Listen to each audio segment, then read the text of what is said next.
Hello friends, राय simplified में आप सभी का स्वागत है। ये वीडियो डेडिकेटेड है IGNOU MBA MMPC 15 research methodology for management decisions के असाइनमेंट क्वेश्चन नंबर 3A को, जिसमें मेथड ऑफ डेटा कलेक्शन को बहुत ही इजी और इंटरेस्टिंग वे में एक्सप्लेन किया गया है। मेरा ये एम है कि आप सभी को टू द पॉइंट, क्रिस्प और क्वालिटी कंटेंट मिनिमम टाइम में प्रोवाइड करूं, जिससे कि आप इनेबल हों एटलीस्ट 3 to 4 पेजेस अपने खुद के शब्दों में असाइनमेंट में लिखने के लिए। और अगर इससे related question term and exam में भी आता है तो आप कुछ लिख सकें और ये कंटेंट आपको परमानेंटली याद रहे।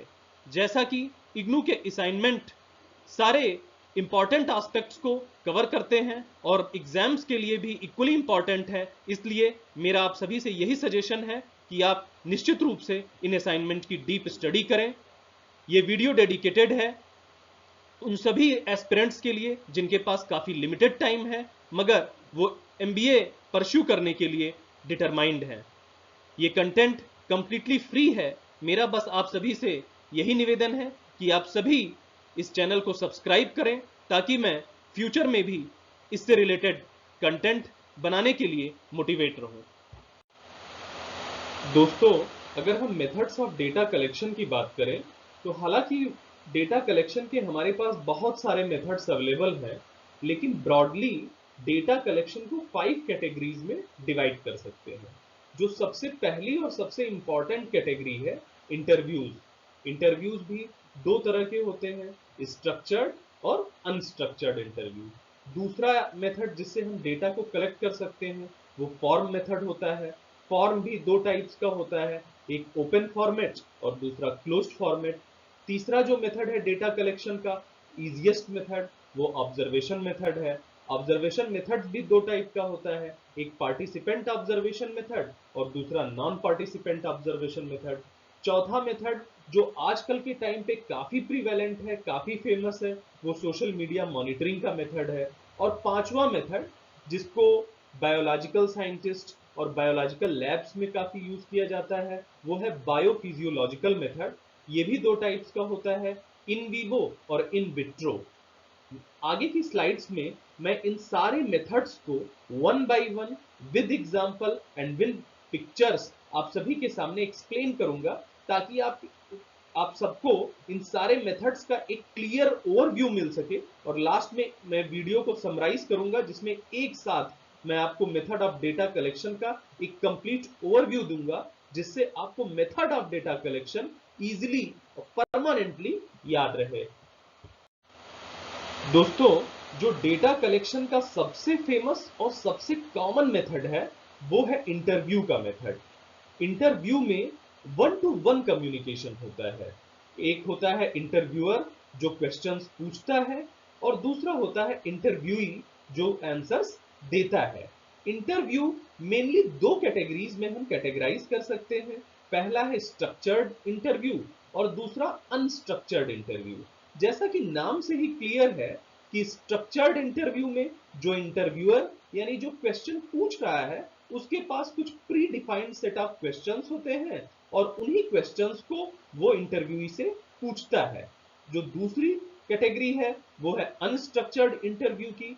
अनस्ट्रक्चर्ड इंटरव्यू में जो इंटरव्यूअर होता है उसके पास प्री डिफाइंड क्वेश्चंस नहीं होते हैं, वो बिल्कुल टाइमली उस टाइम के हिसाब से और जो इंटरव्यूई है उसके मेंटल लेवल के हिसाब से और वो जिस तरह का आंसर्स दे रहा है उस हिसाब से अपने फर्दर क्वेश्चंस को फ्रेम करता है और इंटरव्यू की प्रक्रिया को जारी रखता है। तो इस तरह से हमने देखा कि जो सबसे मेन दो टाइप के इंटरव्यू हैं वो है एक स्ट्रक्चर्ड और दूसरा अनस्ट्रक्चर्ड इंटरव्यू, और हमें ये क्लियर समझ में आया। दोस्तों, डेटा कलेक्शन हम फॉर्म्स के द्वारा भी कर सकते हैं। इसमें हम अपनी ऑडियंस को, जिससे हमें डेटा गैदर करना है, जिससे हमें डेटा कलेक्ट करना है, उसको एक फॉर्म दे देते हैं और उस फॉर्म को जो ऑडियंस है वो फिलअप करके हमें वापस कर देती है, जिससे हम कोई भी इन्फ्रेंस, कोई भी रिजल्ट निकाल सकते हैं। जो फॉर्म भी होते हैं वो दो टाइप्स के होते हैं, एक होता है ओपन फॉर्मेट और दूसरा है क्लोज्ड फॉर्मेट। नाम से ही काफी क्लियर है। क्लोज्ड फॉर्मेट में क्या होता है, जो भी चीजें हम भरने के लिए देते हैं अपनी ऑडियंस को, वो ऑप्शनल होती हैं, वो ऑब्जेक्टिव होती हैं, और उन ऑप्शंस में जो ऑडियंस है कोई भी एक ऑप्शन चूज करके उस फॉर्म को भर के हमें रिटर्न कर देती है। अगर हम एग्जाम्पल की बात करें तो सपोज हम एक फॉर्म में अपनी ऑडियंस से ये लिख रहे हैं कि जो ऑनलाइन एजुकेशन है वो अच्छी है या खराब है, गुड है या बैड है। तो जो हमारी ऑडियंस रहेगी उसके पास दो ऑप्शन रहेगा, या तो वो गुड के आगे टिक कर दे या वो बैड के आगे टिक कर दे। तो इस तरह का जो फॉर्मेट होता है उसे क्लोज्ड फॉर्मेट कहते हैं। दूसरा और जो सबसे इंपॉर्टेंट फॉर्मेट है फॉर्म्स का, ओपन फॉर्मेट। जिस तरह से क्लोज्ड फॉर्मेट में हमने अपनी ऑडियंस को कुछ ऑप्शन दिए थे और उन ऑप्शंस के आगे ऑडियंस को टिक करना था, ओपन फॉर्मेट में ऐसा नहीं होता। ओपन फॉर्मेट में ऑडियंस को अपने व्यूज को उस पॉइंट के बारे में लिखने होते हैं। जैसे अगर हम एग्जांपल लें तो ये काफी क्लियर हो जाएगा कि हम अगर अपनी ऑडियंस का व्यू जानना चाहते हैं कि future of online education in India कैसा है, तो इस फॉर्म को हम अपनी ऑडियंस को दे देंगे। वो अपने वर्ड्स में 50 वर्ड्स में 200 वर्ड्स में जितना भी हम डिफाइन करेंगे, हमारी ऑडियंस उस व्यू को लिख करके हमें दे देगी। तो हमें अब ये क्लियर समझ में आया कि क्लोज्ड फॉर्मेट क्या होता है, ओपन फॉर्मेट क्या होता है। सिंपल सी बात है, अगर हम जो फॉर्म है उसमें क्वेश्चंस के आगे डिफरेंट ऑप्शंस हमने पहले से ही दे दिया है और ऑडियंस को उन ऑप्शंस में से एक ऑप्शन चूज करना है तो उसे क्लोज्ड फॉर्मेट बोलेंगे। और अगर ऑडियंस को अपने व्यूज को उस फॉर्म में लिखना है तो उस फॉर्मेट को ओपन फॉर्मेट बोलेंगे। इसका सीधा सीधा एग्जांपल है, अगर हम ऑनलाइन एजुकेशन को अच्छा या खराब अपनी ऑडियंस से पूछना चाहते हैं तो उन्हें गुड या बैड का ऑप्शन दे दें और ऑडियंस अगर इसमें से एक ऑप्शन चूज करके हमें उस फॉर्म को रिटर्न कर दे तो ये क्लोज फॉर्मेट का एग्जांपल है। और दूसरा, अगर हम ये व्यू जानना चाहते हैं ऑडियंस का कि future of online education in India कैसा है, तो ये हम उस अपनी ऑडियंस को दे दें और वो लिमिटेड वर्ड्स में अपने व्यूज को लिख करके अगर हमको वो फॉर्म रिटर्न कर दे, तो ये ओपन फॉर्मेट का एक इजी एग्जांपल है। दोस्तों, जो डेटा कलेक्शन का इजीएस्ट मेथड है, सिंपलेस्ट मेथड है, वो है ऑब्जर्वेशन मेथड। इसमें जो रिसर्चर होता है, जो ऑब्जर्वर होता है, वो जो भी उसके चारों तरफ हो रहा है उसको ऑब्जर्व करता है और रिकॉर्ड करता है। अगर हम ऑब्जर्वेशन मेथड की बात करें तो इसको मेनली टू कैटेगरीज में डिवाइड किया गया है। पहला है पार्टिसिपेटिव ऑब्जर्वेशन और दूसरा है नॉन पार्टिसिपेटिव ऑब्जर्वेशन। नाम से ही क्लियर है, पार्टिसिपेटिव ऑब्जर्वेशन में जो रिसर्चर है वो खुद उस टॉपिक में, उस पॉइंट में पार्टिसिपेट करता है, और नॉन पार्टिसिपेटिव ऑब्जर्वेशन में रिसर्चर का दूर से बैठा हुआ ऑब्जर्वेशन करके अपने डेटा को कलेक्ट करता है। अगर एक सिंपल से एग्जांपल की बात करें तो हमें ये दोनों समझ में आ जाएगा कि पार्टिसिपेटिव ऑब्जर्वेशन क्या होता है और नॉन पार्टिसिपेटिव ऑब्जर्वेशन क्या होता है। तो अगर हम एग्जांपल लें कि सपोज एक रिसर्चर है, उसको ये पता करना है कि क्रिकेट में कितने फिटनेस की जरूरत होती है, तो उसके पास दो ऑप्शन है। या तो सबसे पहले वो खुद क्रिकेट जाकर के खेलने लग जाए और वो रियलाइज करे कि क्या फिटनेस का लेवल रिक्वायर्ड है, तो अगर वो इस ऑप्शन को चूज करता है तो वो पार्टिसिपेटिव ऑब्जर्वेशन कहलाता है। दूसरा ऑब्जर्वेशन ये है, दूसरा ऑब्जर्वेशन का मेथड ये है कि वो एक पवेलियन में दूर बैठ जाए और क्रिकेट मैच होते हुए काफी मैचेस को क्लोजली ऑब्जर्व करे, तो भी वो बिना पार्टिसिपेट किए दूर से पवेलियन में बैठा क्रिकेट में कितने फिटनेस की रिक्वायरमेंट होती है इसका जजमेंट कर सकता है। तो इस तरह का जो ऑब्जर्वेशन होता है वो नॉन पार्टिसिपेटिव ऑब्जर्वेशन कहलाता है। दोस्तों, जो अगला डेटा कलेक्शन का मेथड है वो मेथड तो नया है, लेकिन आजकल के टाइम पे सबसे वाइडली यूज्ड, सबसे कॉमन मेथड वही हो रहा है। वो मेथड कोई और नहीं बल्कि सोशल मीडिया मॉनिटरिंग का है। मैं सबसे पहले आपको एग्जांपल दे दूंगा, देन इस मेथड पे आऊंगा ताकि आपको क्लियर हो। हम फ्लिपकार्ट से, गूगल से अगर कोई प्रोडक्ट हमें परचेज करना है तो हम उस प्रोडक्ट को सर्च करते हैं, और अगर एक दो दिन बाद या कुछ टाइम के बाद हम ऑब्जर्व करें तो उस प्रोडक्ट से ही जो रिलेटेड प्रोडक्ट्स हैं उनके रिकमेंडेशंस हमारे फोन पे, हमारे पर्सनल कंप्यूटर्स पे आते रहते हैं। ये सबसे अच्छा एग्जांपल है सोशल मीडिया मॉनिटरिंग का, क्योंकि जो बड़ी बड़ी फर्म्स हैं वो कुछ सॉफ्टवेयर टूल्स का यूज करके जो कंज्यूमर है उसके बिहेवियर की स्टडी करती हैं और उसी बिहेवियर के हिसाब से उसको फोकस्ड एडवर्टाइजमेंट देती हैं। तो ये कुछ और नहीं बल्कि सोशल मीडिया मॉनिटरिंग है। इस केस में किया क्या जाता है, डिफरेंट सॉफ्टवेयर टूल्स का इस्तेमाल करके जो कंज्यूमर है उसके बिहेवियर का मेजरमेंट किया जाता है और उसी बिहेवियर के हिसाब से उसको पर्सनलाइज्ड एडवर्टाइजमेंट, पर्सनलाइज्ड सर्विसेज, इस तरह की चीजें शो की जाती हैं। तो इसमें हम देखें कि information is collected by traffic on a website. किसी अगर हमें वेबसाइट के बारे में पता करना है कि उस वेबसाइट पे कितने व्यूज आ रहे हैं, तो उसमें जो भी ट्रैफिक है, जो भी पब्लिक का जो स्पेंड टाइम है, वो कैलकुलेट करके हम इंफॉर्मेशन गैदर कर सकते हैं। अगर कोई कंटेंट है वो कितना ज्यादा फेमस हो रहा है, तो नंबर ऑफ क्लिक्स से ऐसे टूल्स हैं जो हमें ये बता देते हैं कि वो कितने नंबर ऑफ क्लिक्स ऑडियंस ने उस पर किए हैं। उससे ये हमें पता लगता है कि वो जो कंटेंट है वो कितना फेमस है। तीसरा, अगर कोई चैनल है, उसके number of subscriber, watch time, इन सारी चीजों से सोशल मीडिया को मॉनिटरिंग करके हम ये बता सकते हैं कि कोई किसी कंज्यूमर का बिहेवियर क्या है, सोसाइटी में क्या ट्रेंड चल रहा है, और भी कई तरह के इन्फ्लुएंसेस सोशल मीडिया मॉनिटरिंग से निकाले जा सकते हैं। दोस्तों, जो अगला बहुत ही कॉमन डेटा कलेक्शन का मेथड है वो है बायोफिजियोलॉजिकल मेथड। बायोफिजियोलॉजिकल मेथड में जो बायोलॉजिकल साइंटिस्ट होते हैं, जो बायोलॉजिकल लैब्स होती हैं, वो हमारे बॉडी से डेटा को कलेक्ट करती हैं, बॉडी से सैंपल को कलेक्ट करती हैं। अगर इसके हम टाइप्स की बात करें तो ये मेनली दो टाइप्स का होता है, इन वीवो और इन विट्रो। काफी हम इसमें कंफ्यूज रहते हैं कि इन वीवो क्या होता है और इन विट्रो क्या होता है। तो इसमें हम एग्जांपल, अगर सिंपल एग्जांपल को याद रखें तो ये हमें काफी इजीली और लंबे समय तक याद रहेगा। इन वीवो क्या होता है, अगर हमारे बॉडी से जो अगर कोई सैंपल है तो उसको बाहर नहीं लिया जा रहा है, उसी प्लेस पे रख करके अगर मेजरमेंट किया जा रहा है तो इसको इन वीवो कहते हैं। जैसे अगर हमारी बॉडी का टेम्परेचर थर्मामीटर से मेजर करना है तो हमें हमारी बॉडी से कोई भी ऐसा सैंपल बाहर नहीं निकाला जाता, जस्ट थर्मामीटर को यूज करके हम बॉडी का टेम्परेचर बता सकते हैं। तो ये एक बहुत अच्छा एग्जांपल है इन वीवो मेथड का। दूसरा, अगर हमें ब्लड प्रेशर चेक करना है तो भी हमें ब्लड को बाहर निकालने की जरूरत नहीं है, हम just blood pressure checking machine का यूज करके ब्लड प्रेशर चेक कर सकते हैं। तो बीपी को चेक करना भी एक बहुत अच्छा एग्जांपल है इन वीवो मेथड का। अगला है इन विट्रो मेथड। इसमें जो हमारा बायोलॉजिकल सैंपल है बॉडी से, वो बाहर निकाला जाता है और उसको एक लैब में ले जाकर के डिफरेंट टेक्निक्स के थ्रू टेस्टिंग की जाती है। इन विट्रो मेथड का अगर हम एग्जांपल की बात करें तो जो हमारा ब्लड टेस्ट है, यूरिन टेस्ट है, इन विट्रो मेथड का काफी अच्छा एग्जांपल है।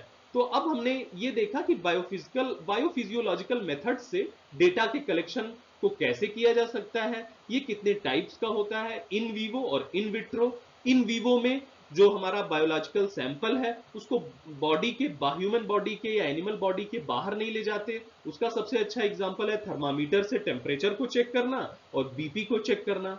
जो इन विट्रो मेथड है उसमें जो बायोलॉजिकल सैंपल है, जैसे है ब्लड है, यूरिन है, उसको बॉडी से बाहर किसी लैब में ले जाकर के टेस्टिंग करते हैं। इसका एग्जांपल भी मैंने बताया, ब्लड टेस्ट और यूरिन टेस्ट। तो अब आपको काफी क्लियर होगा कि बायोफिजियोलॉजिकल मेथड का यूज करके कैसे हम डेटा का कलेक्शन करते हैं।